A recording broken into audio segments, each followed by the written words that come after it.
A ver, pensad en esto. Un profesor de matemáticas que decide plantarle cara a Wall Street, pero no con corazonadas o intuición, sino con una idea totalmente revolucionaria que iba a cambiar las finanzas para siempre.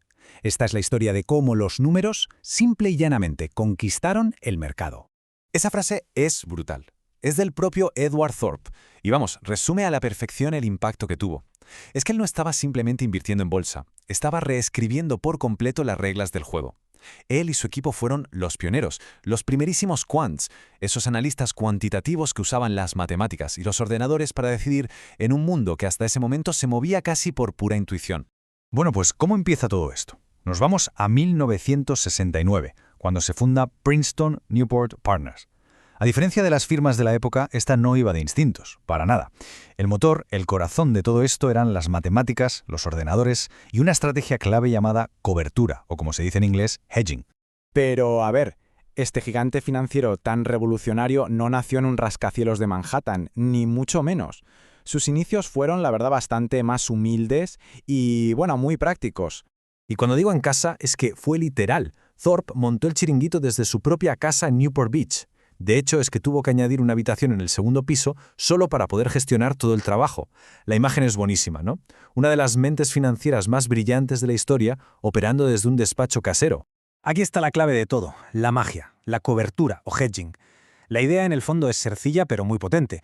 En lugar de apostar a que una acción va a subir y ya está, Thorpe lo que hacía era construir una posición que le protegía. Daba igual si el mercado subía o bajaba. Lo que buscaba era aprovecharse de desajustes de precios muy pequeños, pero que eran predecibles. Y su día a día era, bueno, como un ritual científico súper metódico. Tenía estudiantes universitarios recogiendo los precios de cierre cada día. Y él personalmente volcaba esos datos en sus propios diagramas. Y esos gráficos no eran simples dibujos, eran su mapa del tesoro. Y aquí viene lo bueno, la genialidad de su sistema visual. Es que no le hacían falta análisis complicadísimos en tiempo real. Le bastaba con echar un vistazo al diagrama para saberlo todo. Si un punto aparecía por encima de su curva, significaba que ese activo estaba demasiado caro. Si estaba por debajo, era una ganga. Y la distancia a la curva le decía el beneficio que podía sacar. Así de simple y así de potente. Venga, vamos a ver cómo se desarrolla esto, porque el arma secreta detrás de este método no era solo la rutina diaria, sino una fórmula matemática que, ojo, tiene una historia increíblemente profunda detrás. Y es que lo más curioso de todo es que Thorpe no se inventó esto de cero, ni mucho menos. Se apoyó, como se suele decir, en hombros de gigantes, conectando las ideas de genios que habían sido olvidados con las de algunas de las mentes más brillantes de la física.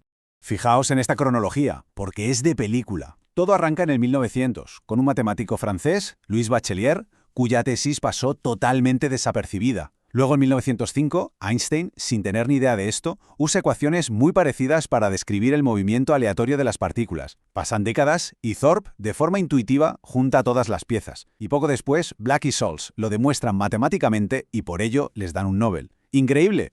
Pero ¿dónde estuvo el verdadero clic? La genialidad de Thorpe. Pues aquí. Las fórmulas que ya existían eran geniales en teoría, pero en la práctica, inútiles, porque necesitaban que adivinaras el futuro. Y Thorpe tuvo una idea brillante. En lugar de intentar adivinar nada, usó un ancla en el mundo real, un dato que todo el mundo conocía, el tipo de interés de la deuda pública. Y al hacer eso, convirtió una teoría académica en una auténtica máquina de hacer dinero. Claro, cualquier sistema puede parecer bueno cuando todo sube y sube sin parar. La verdadera prueba de fuego para el método de Thorpe llegó con una de las peores caídas del mercado desde la Gran Depresión. La pregunta era, ¿podría su fórmula no solo sobrevivir, sino incluso ganar dinero en medio de todo ese caos? Mirad estos números, porque es que no necesitan mucha explicación.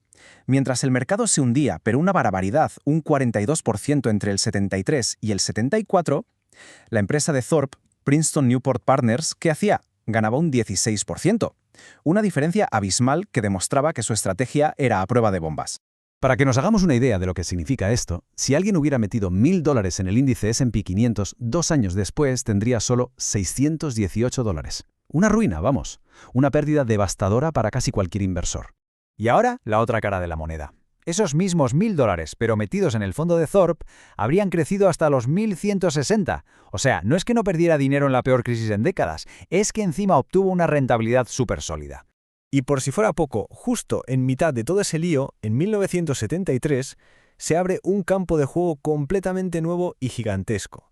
La creación de la Bolsa de Opciones de Chicago Estandarizó el mercado y creó, sin saberlo, el escenario perfecto para que los métodos de Thorpe directamente arrasaran. La metáfora que usó el propio Thorpe para describir la ventaja que tenían es perfecta. Dijo que era como llevar armas de fuego a una lucha de arcos y flechas. No había color. Y es que fue eso, un auténtico choque de dos mundos. Por un lado tenías a la vieja guardia, los que iban por olfato, por experiencia, por los gritos en el parque. Y de repente llegan estos tíos nuevos con tablas impresas de cientos de páginas que les decían exactamente qué comprar, qué vender y a qué precio. Una locura. Claro, todo este éxito brutal no solo cambió los mercados, también empezó a abrir una brecha enorme, insalvable, entre Thorpe y su vida de antes, la de profesor universitario encerrado en su torre de marfil. Su mujer, Vivian, lo clavó con una frase: no somos ni carne ni pescado. Y es que era justo eso. Ganaban muchísimo más dinero que sus amigos profesores, pero tampoco encajaban del todo en la comunidad empresarial adinerada. Estaban como en un limbo social, atrapados en medio. Y para colmo, el mundo académico, que había sido su hogar, se le empezó a hacer pues muy cuesta arriba. Todo eran luchas de poder internas, compañeros que, según él, no daban un palo al agua, una burocracia que no se movía. La Torre de Marfil, vamos, estaba empezando a mostrar todas sus grietas. Y entonces llegó el momento clave, la revelación. Un día, un colega se quejó de tener que vivir en la misma jaula que estos monos, refiriéndose al resto del departamento. Y Thorpe pensó, un momento, es que yo no estoy encerrado en la jaula. A diferencia de ellos, él tenía una vía de escape. Tenía su empresa, APNQ, un mundo que él había construido. Y con esa idea en la cabeza, en 1982 hizo lo que tenía que hacer.